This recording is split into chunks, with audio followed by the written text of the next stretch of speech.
Welcome to another episode of the Sefer Chatter podcast. I'm Nachi Weinstein. This episode of the podcast is sponsored by Mosaica Press.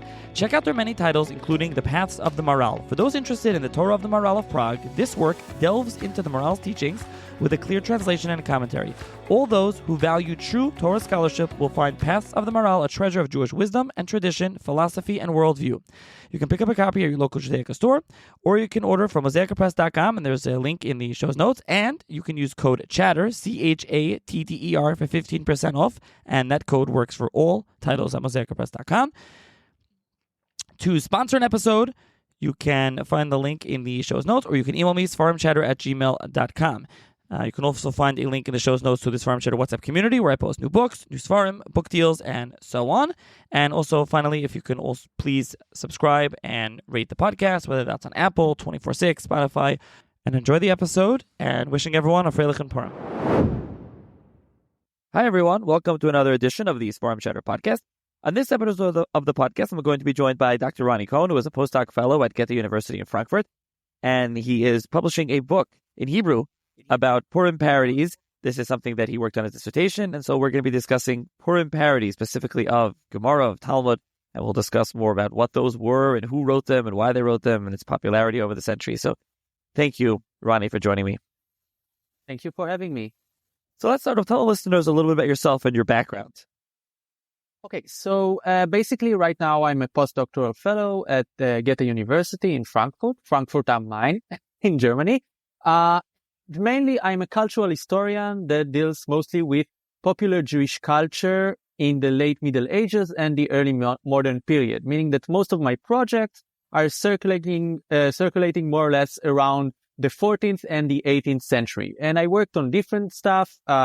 Currently, I'm working a lot on the history of doodles and scribblings that were added to manuscripts, but I also wrote a lot about parodies that Jews composed for the holiday of Purim. That this is going to be our main topic today. Yeah, and that might be interesting to listeners. Like, why did you decide to research parodies, especially Purim parodies? So actually, it started as some kind of an accident. I think I did my master degree in biblical studies, but I decided not to work on the Bible itself, but more on adaptations and the transmission of biblical stories in the Middle Ages. And therefore, I found myself reading a lot of medieval Jewish literature. And while I was just reading texts for fun, or also to enrich a little bit more my knowledge about the history of Jewish literature in the Middle Ages, I found these texts of Kalonymus and Kalonymus, one of the most important figures in the late Middle Ages Provence. And I read one of his satires. He wrote a wonderful satire called Even Bochan, the Touching Stone. And I read other texts that he wrote. And then I found out that he composed such a parody of the Talmud for Purim. And I thought that it was so cool that I wanted to know everything about it. And apparently, not a lot of people wrote about it. So the last study about this subject until my study apparently was written in 1907 by Israel Davidson, the famous Jewish scholar that I think he was also the rabbi of Sing Sing prison, if I'm not mistakenly. But he wrote his dissertation about parodies in general. But I thought to myself that still 100 years later, there are some new questions to be asked. And therefore, I found myself somehow working on this genre, on Kalonymus texts and other texts like that. So you mentioned Rav Kalonymus. He's someone we're going to get to very shortly. But of course, you mentioned that he wrote the other book, Satire. And then you said, and we're talking about parody. What is the difference between Purim parody and satire? And it sounds like what we're going to be discussing today is not satire. Yes. So mainly when we're talking about satire, we usually thinking about texts that use some kind of comical elements in order to make some kind of subversive statement or just critical statement regarding the society, regarding politics, and so on. And parody is another kind of comical technique in which you usually use a certain text or a genre, and make some kind of distortion in order to create something that would look funny. But many times, there isn't any kind of criticism in this work. For example, and especially when we're talking about these Purim parodies that were written in the Middle Ages and are very much connected to other genres that we can find in Europe in the time, a medieval parody that we find in Latin, for example, or other vernacular European languages, we need to think about it as the same way as we're thinking about the Hollywood spoof film. Films by Mel Brooks or the Zucker Brothers or stuff like that. And when these directors are using Star Wars, for example, or cop movies for their jokes, they're not really making fun of Star Wars or making fun of the jokes. They're just using it because everybody knows it, and therefore it is very easy to distort it in order to create something funny. And this is more or less what we will see in these parodies. The parodies not really criticize the Bible or the Talmud, although they use the terminology or the language of these texts, but they're using it because it is so popular, and therefore you can just distort it in order to talk about something else in a way that would be playful and comical. Right. They're using it to create Purim Torah, so to speak. We'll get to, but they're not actually mocking and that thing. Okay. So when we talk about Purim, I think you kind of defined what Purim parody is. What are the origins of these Purim parodies? Do we know? So I think that the best way to think about these parodies is really locate them in the European context. So starting from the 10th century, the 11th century, we can see in Europe in general these parodies written in Latin based on all the canonical texts in the Christian world. We have parodies of hagiography, meaning stories about saints. We have parodies of masses. We have drunkards masses or gambling masses that really sounded and looked like the masses that people heard in church in Latin, but instead of talking about Jesus or Mary, they're talking about how fun it is to get drunk and so on. And the Purim parodies that we have are doing more or less the same thing, meaning they're taking the most important texts or genres in the Jewish canon, the Bible, the Talmud, liturgical literature, and so on. But again, instead of talking about theological issues or halachic issues, these parodies are talking about how fun it is to get drunk during the holiday. And this is the main technique. I mean, we have a lot of texts, and all of them are the same in that context. They're just creating something that would look like a sugya, a Talmudic sugya, if we're talking about a Talmudic parodies. But instead of discussing actual halachic issues, they're talking about how many different dishes you should eat during the Purim feast. Or who were the famous biblical characters that already celebrated Purim. And then they show that Abraham, for example, or Isaac also celebrated Purim.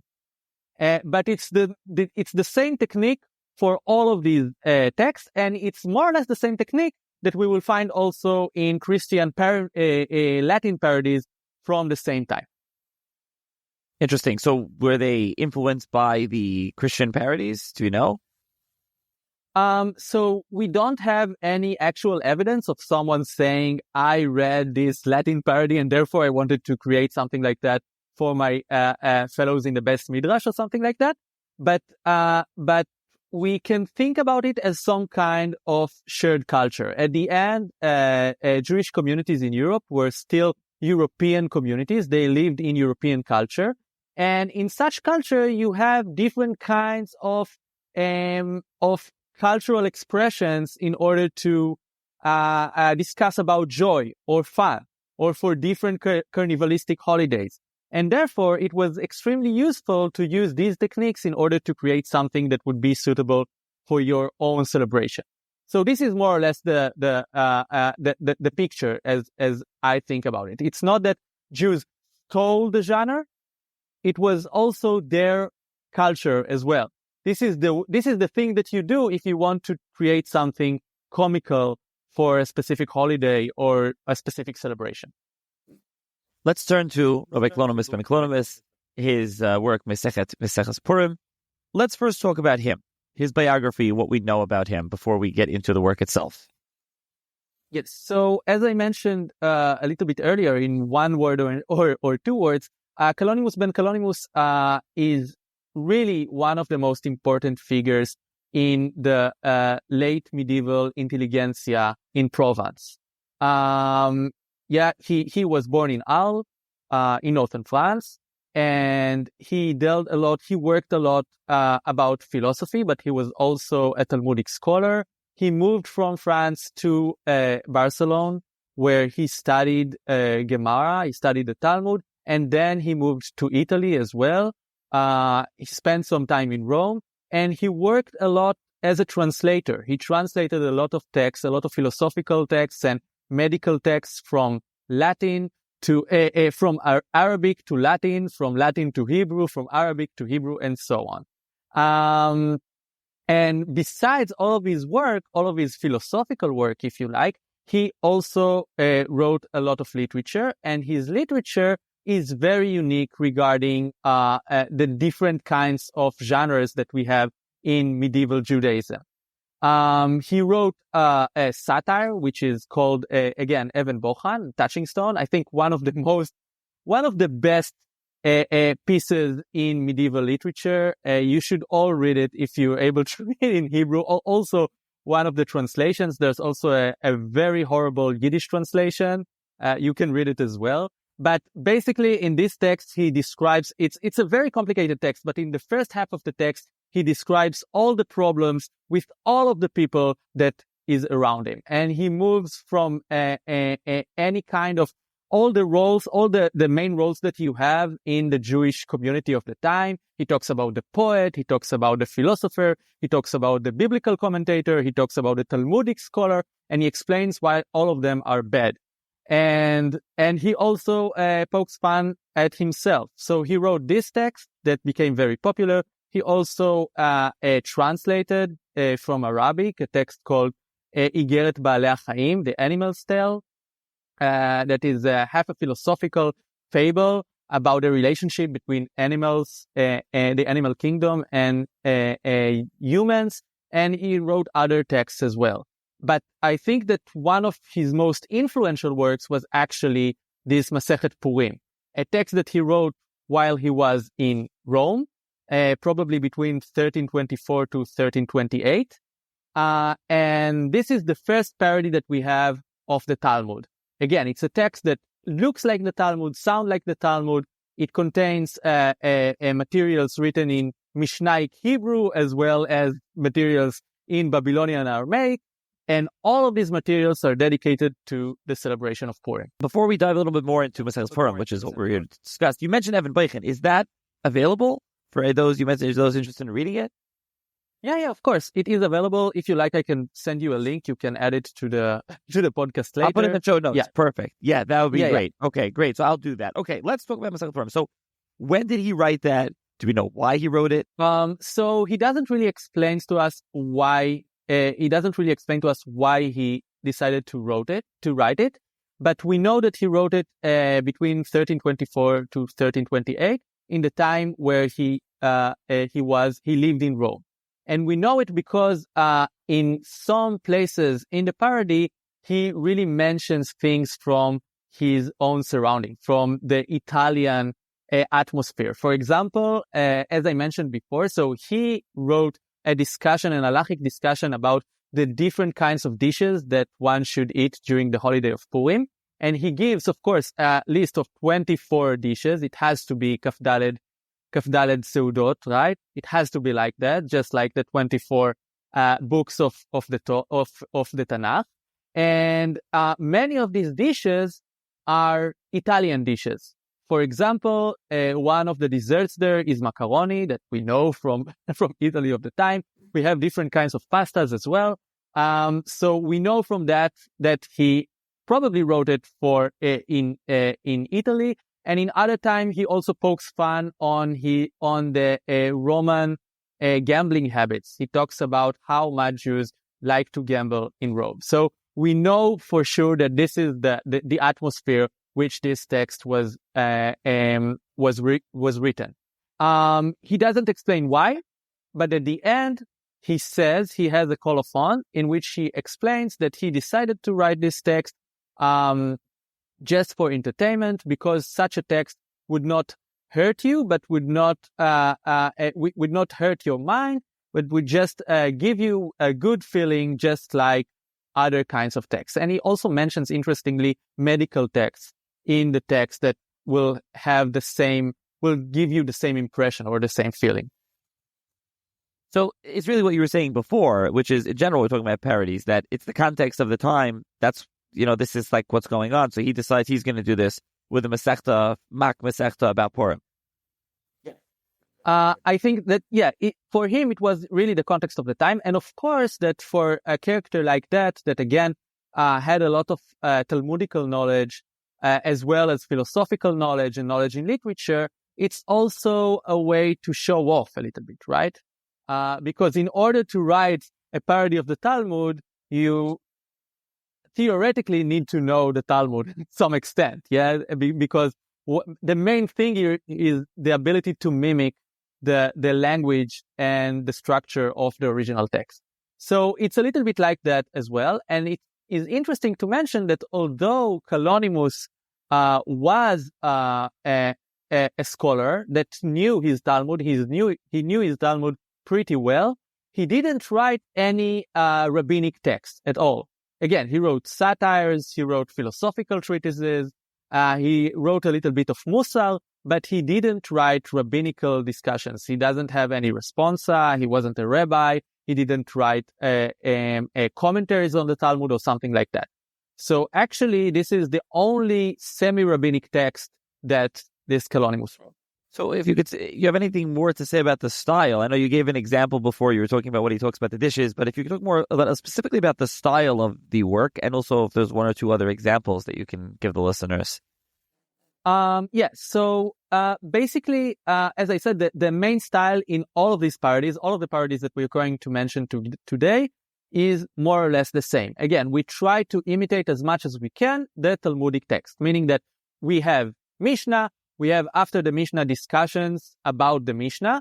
One of the main innovations that Kalonymus did, again, it's all an innovation because he's the first one, but one of his main innovations is replacing the names of the Amorites and the Tannaites of the Talmud and the Mishnah with fictitious rabbis' names. So we have Rabbi Achlan, Rabbi Shakran, and so on.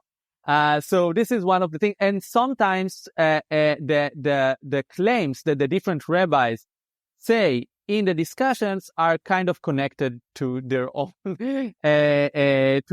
name, right? Rabbi Achlan would always suggest other dishes that you should eat. Rabbi Shakran would say that you need to drink more than usual, and so on. But basically, it looks like a Talmudic discussion of four different chapters.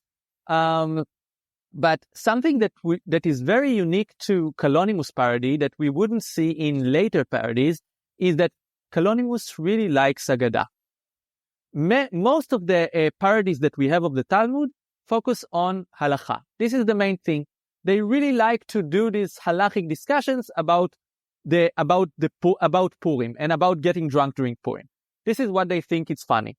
But Kalonymus really enjoys to create these Agadic stories, to play a little bit with the language and to bring new things to the table. So, for example, on the third chapter, we actually have a retelling of the whole Megillah.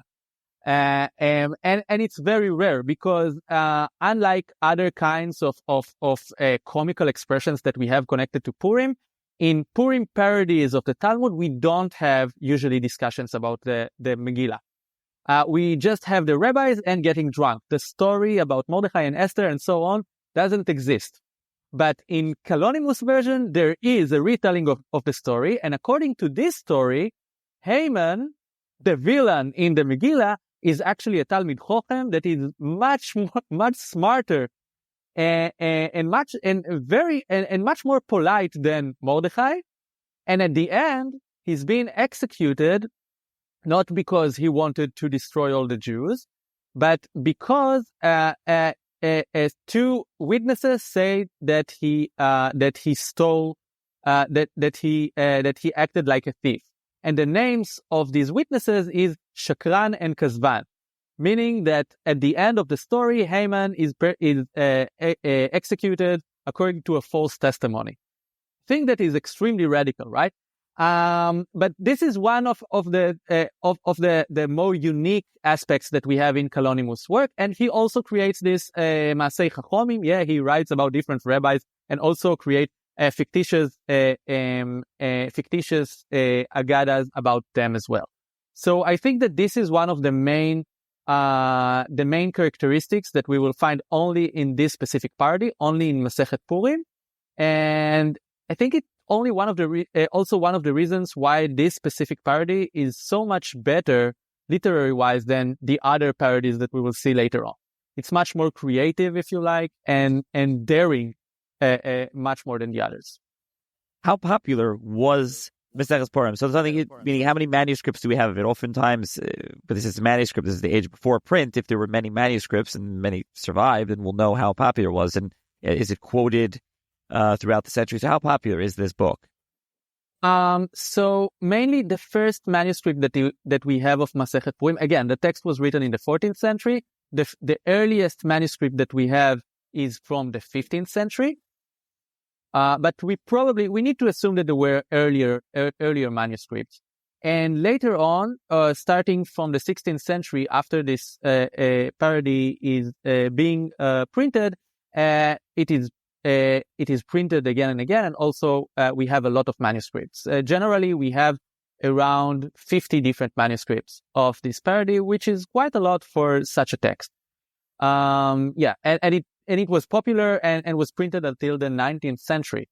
We have also 20th century printings, but this is this is a different history. But it was printed again and again, and the name Maseches Purim became the title of a lot of other parodies that were written later on. So it kind of became like the archetype of the genre as a whole. Just about today, for those interested, is it still in print? Is it still available today? So I don't think that there is a new edition that was printed in the last 10 years or so. But of course, it's available online. Everyone can read it. I created a critical edition of the text, and hopefully, I would publish it as well, so people would be able to read it in Purim and also compare to different manuscripts, because this is what you do in a Purim feast, right? Comparing manuscripts. Of course. But I was going to ask you that. So is that going to be included in your new book, or no, that's going to be a separate project? So the new book is going to be a little bit more historical, talk about the genre, why and how it started and how it was transmitted, and less bringing the text themselves in an edition. But I hope to do it as well, maybe with a translation. It's still, for me, a little bit complicated to think how to translate such a parody into English in a way that you still feel the Talmudic language behind it. But I'm working on it. Well, at least to publish it in Hebrew, in the original. Of course, in Hebrew, of course. But if I want to publish it, I would also want it to be available to people that not necessarily know the Talmud, but still want to read this text. Let's turn to the next two, which is written by the same author, the Ralbag. Levi ben Gershon Gersonides, famous for his commentary on Chumash, on Anach, on philosophy. He wrote two, one Sefer Habakbuk, a parody of Sefer Habakbuk, and one called Megillas Setardim. So the Ralbag is he's around the same time, a little bit longer than Kalonymus. He's 1288 to like 1344, also Provence. So kind of the same world. I guess I don't know if he's impacted by Kalonymus. You can talk about that. So what are these parodies written by the Ralbag? Yeah, so first of all, you're completely right. Not only that Ralbag is also from Provence, they're really connected to more or less the same intelligentsia, to the same intellectual world. Ralbag is also a philosopher. He wrote a lot of biblical commentaries. That was one of the main things that he did, writing about science and Bible and so on. So he was not only a Talmudist or something like that. And he wrote his two parodies a little bit after Kalonymus, the Sefer Habakbuk and Megillat Setardim were written in 1332. And it's important to say that in the earliest manuscripts that we have, the two texts are basically titled Megillat Setardim, which makes sense because, Megillat Setardim, the first parody, Sefer Habakbuk, the first part of the parody is a parody of the Bible, and Megillat Setardim, Megillat Esther, we can understand the pun here. But basically, on the surface, Ralbag does something that is very much connected to Kalonymus' work, and works more or less on the same in the same way. Meaning, we're taking canonical pieces from the Jewish world, but turning them upside down by discussing mainly heavy drinking and feasting during the holiday of Purim. So if we'll go to the biblical parody, the parody that he wrote on Sefer Habakbuk, he actually wrote a new text that in biblical Hebrew that really sounds like the Bible, but it discusses the story about a rivalry between two kings. One called Be'eri. Be'eri is the evil water king, because Be'er is well, of course. And the other one called Karmi, who is the righteous wine king, because Kerem is vineyard. And they're fighting each other in order who would rule over Israel, over the people of Israel. And God sends for them the prophet Habakbuk or Bakbuk. Here we have a philological issue, because in the earliest manuscripts it was Bakbuk, and later it became, after the first print, it became Habakbuk. But of course that we can understand the pun here, right? Bakbuk is bottle. Habakuk is the name of the prophet, one of the prophets in Treasar. And and this is more or less the joke there. And at the end of the story, spoiler alert, Karmi, the wine king, is the one that is ruling over Israel, and there is a ceremony of crowning him. He is the king of Israel. And later, and again, we can see here, so it's a text that theoretically we can imagine something like that in the books of Kings or Samuel, right? But again, we're using more or less the same language and the structure in order to create this text that talks about heavy drinking. Later on in the parody in Megillat Setardim, the parody of the Talmud, Ralbag does again something very similar. So he creates these sugiot, different sugiot that discuss the importance of heavy drinking during the holiday of Purim.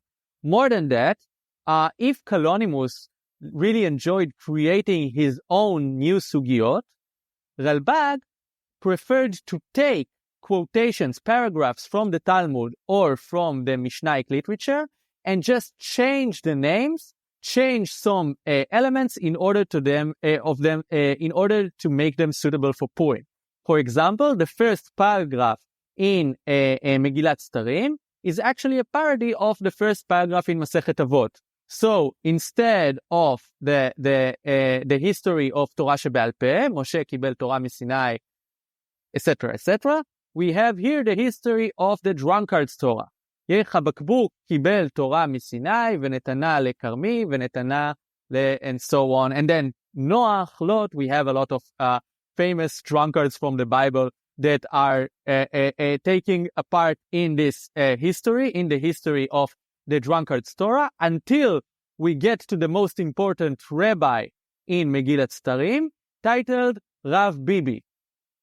Now, of course, it has nothing to do with our current day politics. Bibi is a pun on the Latin verb bibere, drink. Yeah, but still, it's fun that some of these jokes are funny today for different reasons. But again, we can see it's more or less the same technique, right? It's the same technique that we saw. But Ralbag wanted to do it a little bit more complicated, and therefore he created this Bible and then Talmud, and also create connections between them. So, for example, the first chapter in his parody of the Talmud, in Megillat Setardim, is actually a Midrash Halacha on the fictitious Bible that he already wrote. So the different rabbis in the Purimic, in the Purimic Bes Midrash are now discussing different verses from Sefer Habakbuk. And it is even more interesting than that, because all of these verses and all of the discussions are talking about one specific thing, which is picking a special king for the holiday of Purim, which is a little bit like the Purim rabbi that we know today, but it's also connected very much to a medieval tradition that we have in the Christian world of picking this special carnival kings, the king of fools or the bishop of fools. Maybe you remember that from Disney's movie, the Notre Dame Hunchback, where Quasimodo is being picked to be the king of the carnival. So this is a tradition that we know from the Middle Ages, from in the Christian world, and the same tradition existed also in Provence in the Jewish world. People picked a special king for the holiday of Purim, that his role was to make sure that everyone would get drunk. And if we will look at it, Ralbag's parody talks basically about that. So we have a story, a biblical story that ends with picking a king, a special king, the king of wine, and then we have halachic discussions about this biblical story that also talk about how should we pick a king, what is the role of such a king, and so on. Isn't it interesting that both these parodies, these early parodies, were written by philosophers? Yeah, I think it's extremely interesting, and I think it's also connected to the ways these philosophers saw the Talmud on their time. Because we're talking about two philosophers that were, from the one hand, really were inspired by Aristotelian philosophy and, of course, by a Rambamist philosophy. They were both Rambamists, but they also thought that it's very important to study the Talmud. And one of the reasons they wanted to study the Talmud is not only because it's a mitzvah, to study the Torah. Because if you want to make the mitzvah according to these philosophers, you can just read Mishneh Torah. You can just read the Rambam. You don't have to read the Talmud in order to study Torah according to the mitzvah, the way that they saw it. But it's important for them to study the Talmud because the discussions that you can see in the Talmud, the fact that the Talmud is just a never-ending discussion between different characters is very philosophical for them. For them, it was very important to study the Talmud, not because of its content, not because of the halachot themselves, because the halachot I can study from other texts. I don't need the Talmud for that. It was important for them because of the shape, because it is built like that, because of the style. The style for them was some kind of a scholastic discussion.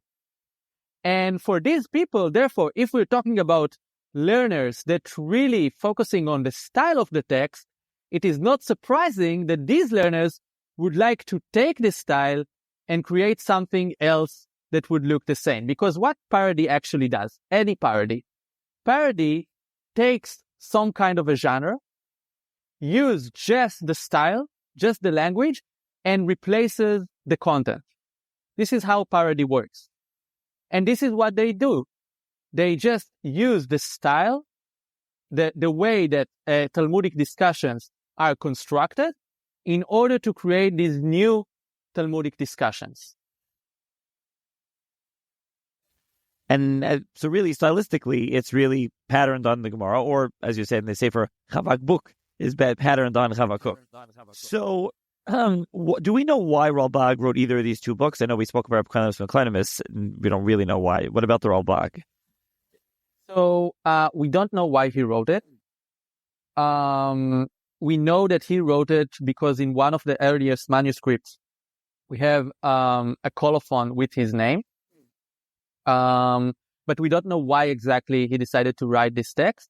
I will say that these two parodies, the parodies that Ralbag wrote, again, are very well related to a specific custom for the holiday, which is, again, picking the designated Purim king.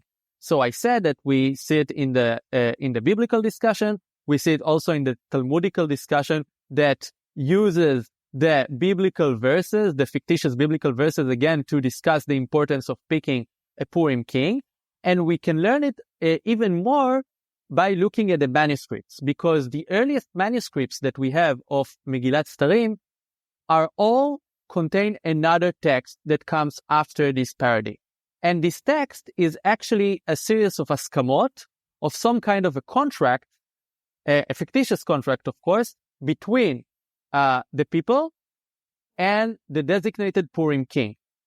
And the Purim king is being crowned in the name of Habakbuk, and in the name of Karmi, and in the name of Rav Bibi, so all the characters that we have from the other parodies.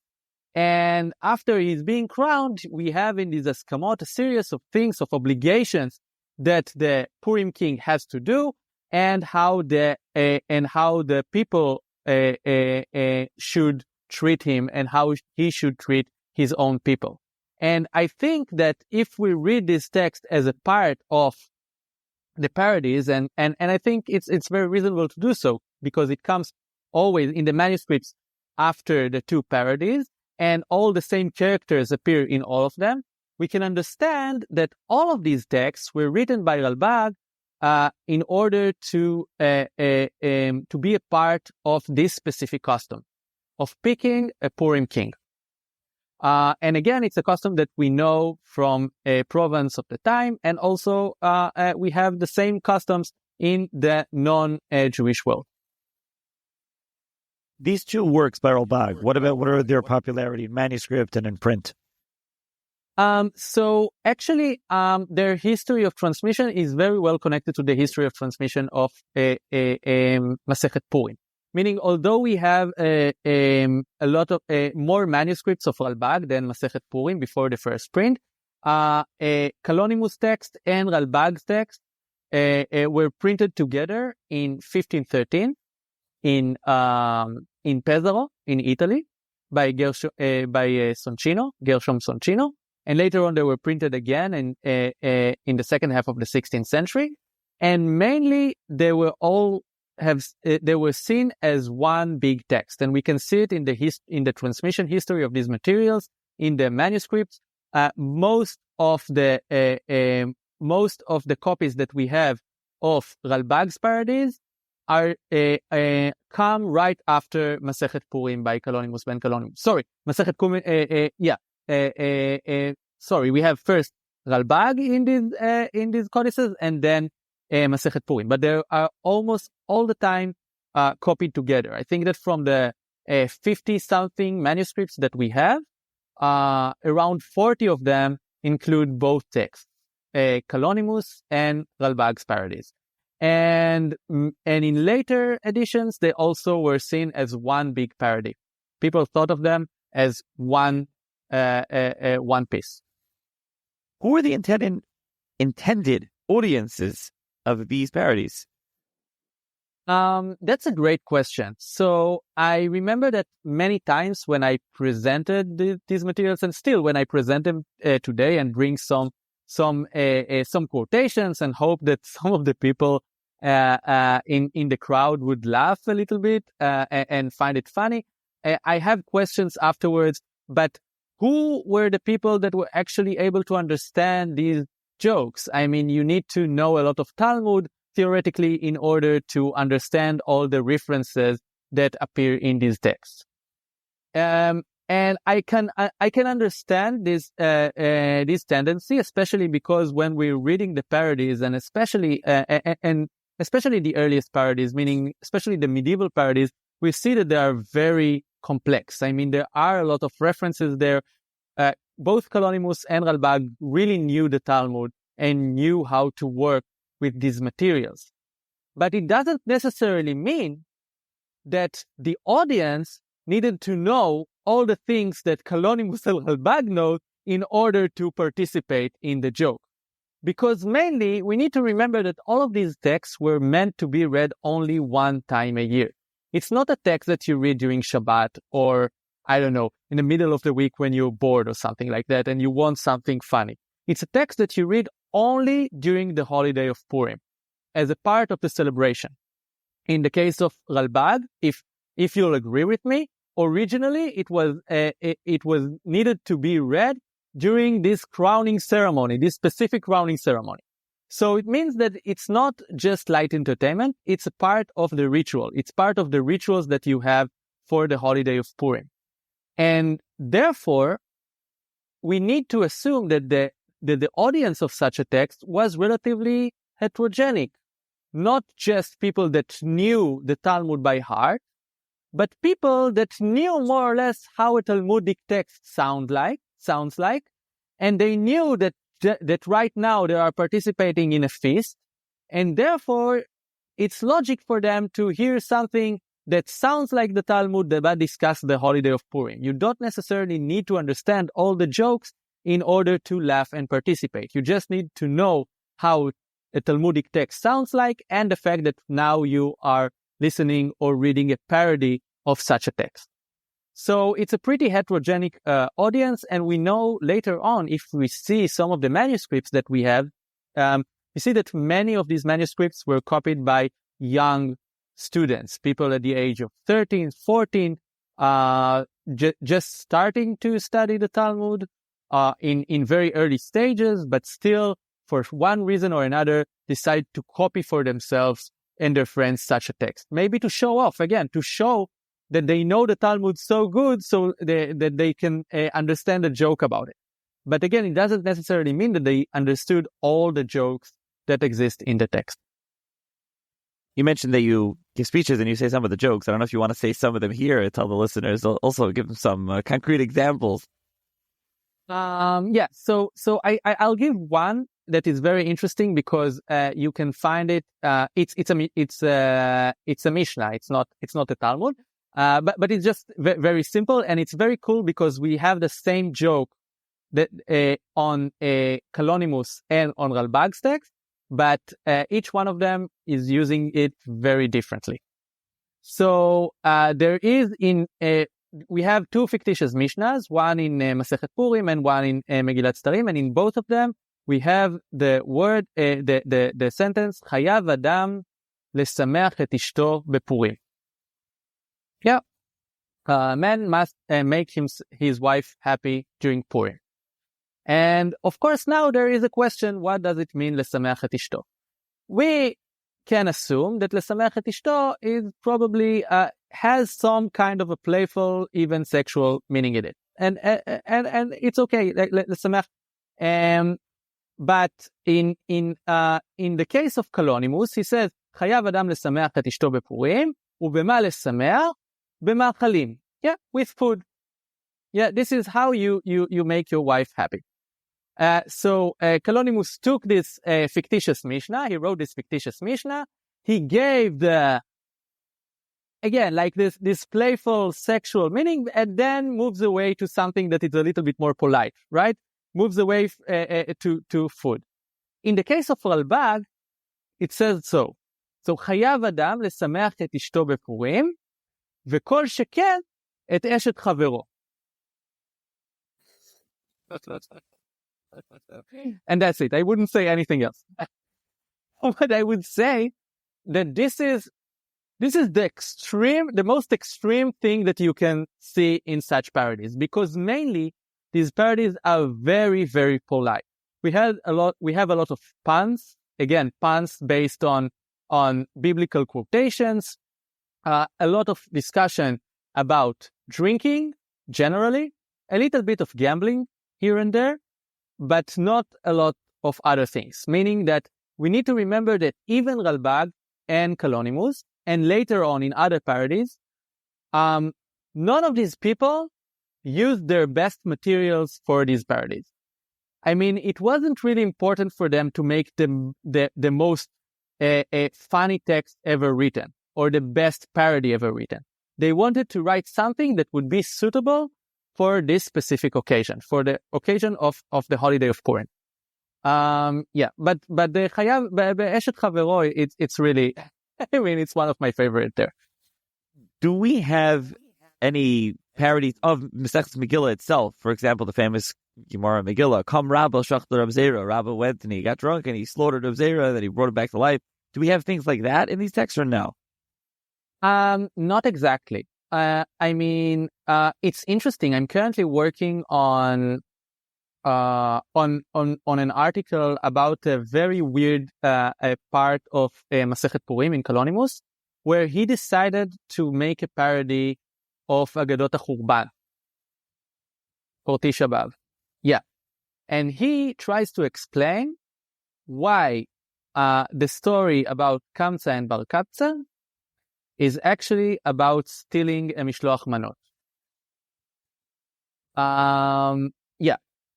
So basically, Kamsa and Bar Kamsa in his story are two rabbis from the same town, and one of them takes the Mishloach Manot of the others and leaves the other without any Mishloach Manot.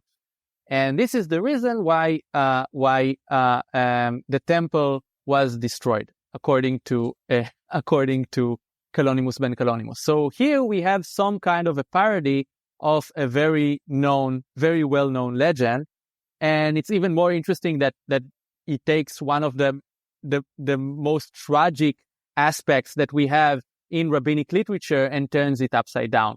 But we don't have any references to discussions that we have in Masechet Megillah, except from the fact that Kalonymus creates this new midrash on the story of Esther that, of course, we can think about it as an upside down a midrash to the one that we have in Masechet Megillah. So there's a couple other things to discuss here. First, there's something about Purim costumes. There's a connection between these parodies and Purim costumes. Yeah. So it depends. Generally, in the medieval parodies, we don't have any discussions about costumes at all. We have some discussions about costumes in later parodies. For example, during the 18th century, the 17th and the 18th century, we suddenly see in Ashkenaz this new parody, also titled Masechet Purim, or also Talmud Shikorim. I would call it Talmud Shikorim here, because it would be easier to distinguish between them. But in this parody, there is a discussion, some kind of a parodic explanation to why Jews wear masks during the holiday of Purim. And the reason is, of course, that they would be able to get into non-Jewish feasts and drink wine there as well. So here we have some kind of knowledge of the costumes themselves, of this specific tradition related to the holiday of Purim. In the medieval parodies, we don't have any discussions about costumes.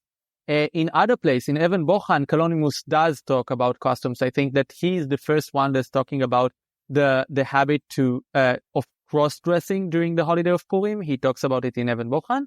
But in the parodies themselves, we don't have any discussions about costumes. We can, of course, say that writing a parody of a Talmudic text or of a canonical text in the Jewish bookshelf is some kind of a literary costume, right? That it's very suitable to the upside down nature of the holiday of Purim.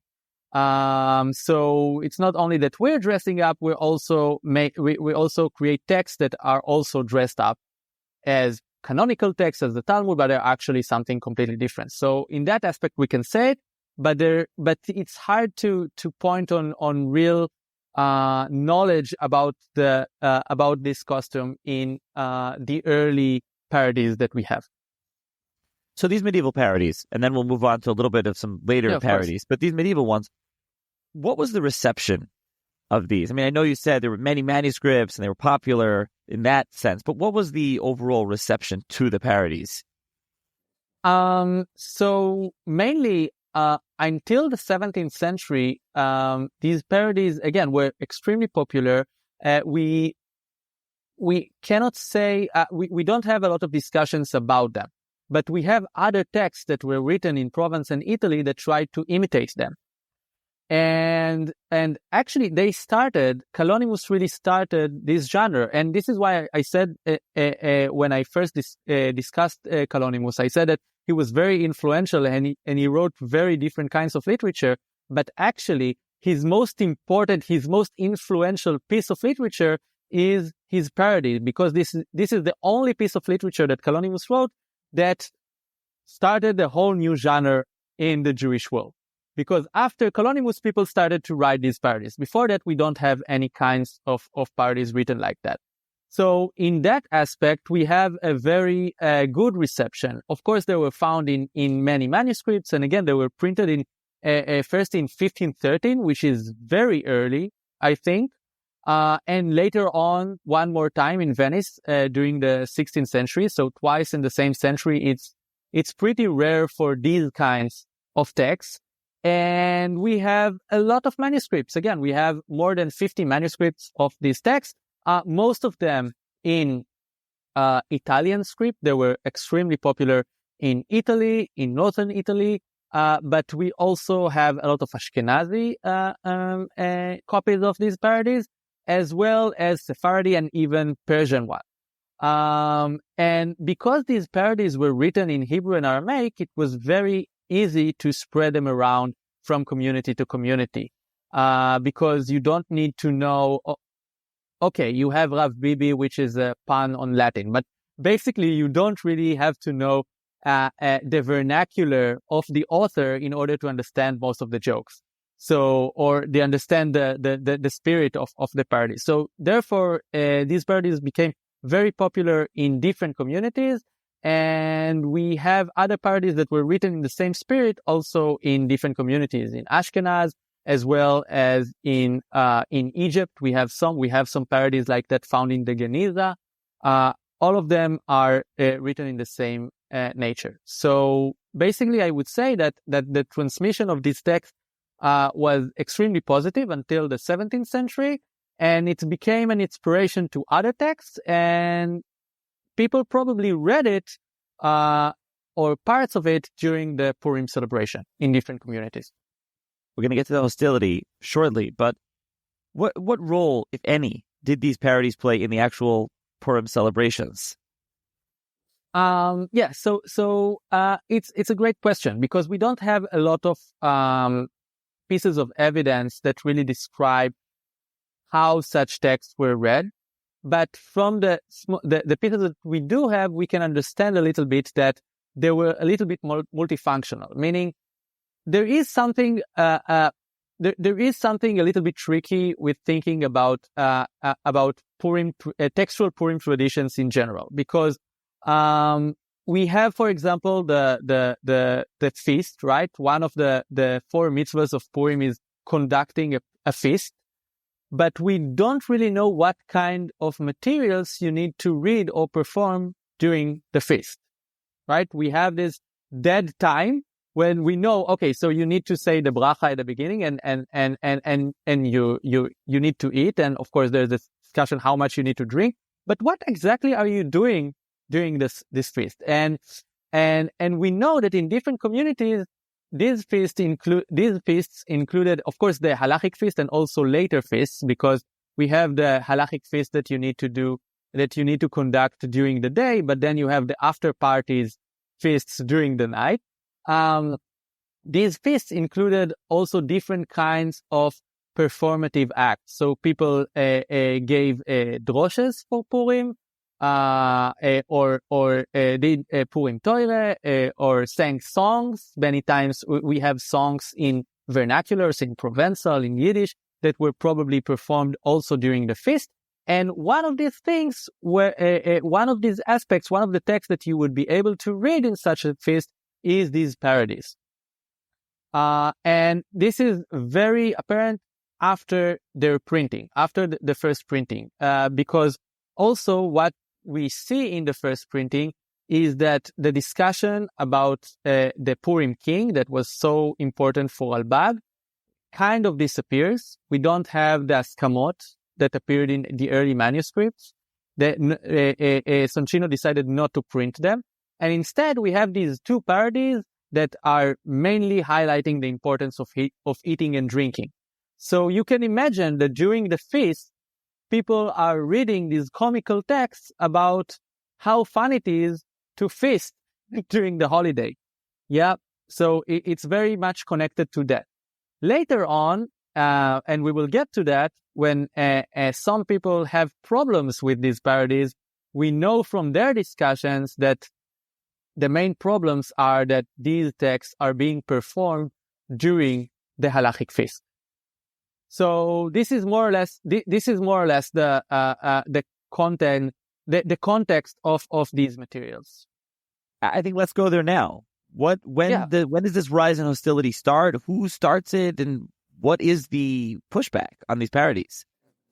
Yeah, so starting from the 17th century, we suddenly see a few rabbinic figures, mainly Kabbalistic rabbinic figures, in Italy and in Ashkenaz and in Israel Palestine that have problems. Suddenly call to ban these parodies. So we have an amazing discussion in the famous Kabbalistic book Chemdat Yamim. Yeah, of course, there are a lot of discussions about who exactly wrote Chemdat Yamim and what was his relationship to figures like Shabtai Tzvi and so on. But for our discussion, we can say for a fact that the one that wrote the discussion about the holiday of Purim in Chemdat Yamim, that he didn't like these parodies, right? He discusses, he talks about what kind of thing you should do during the holiday of Purim. And right after discussing, when he starts to discuss the feast of Purim, what you need to do during the feast, he does two different things. The first is to give a tikkun, a special tikkun, like the tikkun that we have for Shavuot, or like the tikkun that Chemdat Yamim wrote for Tu B'Shvat, that is very famous. So he writes this Kabbalistic tikkun that you need to read during the feast, which includes a lot of passages from the Zohar, for example, and things like that. I don't know how you're able to read it while you're drunk, but this is for Chemdat Yamim. But he does that, and he also warns everyone from reading Purim parodies, reading Talmudic parodies. So in this context, we know that for him, these parodies are very well connected to the Purim feast. And we have other discussions like that in other sources. So for example, a little bit later, we have, in the 18th century, we have an Italian a Kabbalistic figure called Aaron Rachamim Piazza. He is involved in a text called Sefer Ora V'Simcha, which is a Kabbalistic text about the holiday of Purim, in which there is also a special tikkun for the Purim Suda, for the Purim feast, with a Kabbalistic text that you need to read while conducting the feast, and also a warning against reading these parodies for Purim. So again, we have more or less the same perception that there is a feast, and these texts were read during the feast, and it's bad. Yeah, and we have it in other cases as well, and it's important to mention that because we're talking about hostility to texts that were written 300 years, 400 years before that. And they existed in different communities. People read them, people printed them, people wrote new texts like that. The newer texts are even more polite than the medieval ones. I mean, and nobody thought, at least as far as we can say, they were seem harmless before that. And suddenly, during the 17th and the 18th century, we have these Kabbalistic figures that say that you need to ban these parodies, in some cases also to burn them. And I think that the reason these texts suddenly became so problematic for them was not in the content of these parodies, but the fact that these parodies were meant to be performed during a mitzvah. during an halachic frame. Yeah, because these Kabbalists, starting from the 16th century, we have Lurianic Kabbalists that rethink about what is like to perform mitzvahs in general, and what is the role of different mitzvahs. And of course, that for them, conducting a mitzvah is not just a thing that is not just a dry halacha. It also has a lot of meaning to the relationship between what is going on here in our sphere and what is going on above us. And for these people, suddenly making a feast, an halachic feast, while you're reading these parodies about getting drunk, is something that you cannot do. Because what does it mean about your relationship with what's going on above us? Yeah? The relationship with you and God. And therefore, for them, they needed to create these tikkunim, to write these new texts in order to replace the parodies that were actually read or meant to be read during the holiday. So it's much more connected to the way the transmission or the ways that thinking about Jewish halacha changed after the 16th century than the actual parodies themselves. You mentioned some of the later parodies that are inspired by these early ones. Do you have any names? Can you mention any of those for the listeners? Yes. So I think that mainly again after the medieval ones, the Ralbag and Kalonymus parodies, we have a lot of other parodies. Some of them survived only in one manuscript. Others were much more popular. But I think that the most important one is this parody, again, called Talmud Shikorim or Masechet Purim. And it was written anonymously. And we can see the circulation of this parody in Ashkenazi communities mainly during the 17th and the 18th century. We have 5 different revisions of this parody. So we have with different numbers of chapters, but we have repeated issues in all of these revisions. And it was printed a lot of times and copied a lot of times as well. Mainly, the parody, again, in all of its versions is the same, using the same mechanism that I talked about before that, right?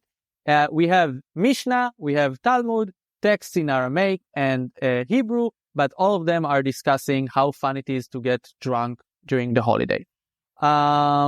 I think it's interesting to mention that in these parodies, if Kalonymus, for example, in his parody in the Middle Ages, discussed also the atmosphere, the cultural atmosphere around him, and discussed this how Roman Jews are gambling and names of Italian dishes and so on.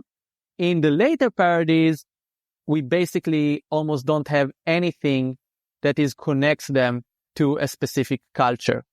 I mean, the parodies are more or less exist in their own atmosphere. There is this eternal a Purim-based midrash with the same names, the same characters that we have from Kalonymus parodies are repeated again and again also in these parodies with more or less the same discussions. Yeah, we have a lot of jokes that are repeated or recycled, if you like, from the 14th century to the 17th and the 18th century in these parodies.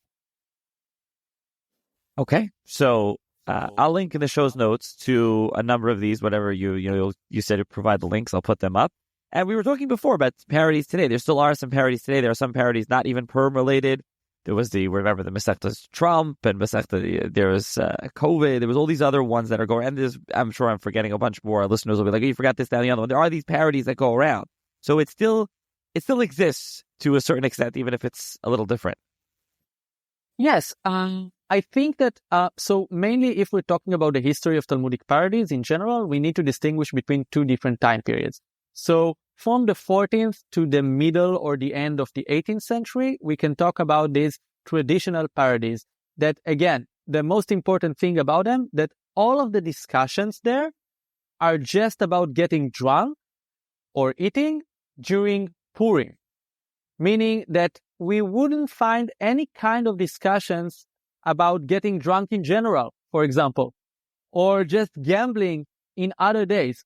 All these parodies are only discussing the holiday of Purim, and therefore they are very limited in terms of content. You basically have these 40 different jokes or puns that you make again and again over hundreds of years. And that's okay, because you need to read them only once a year.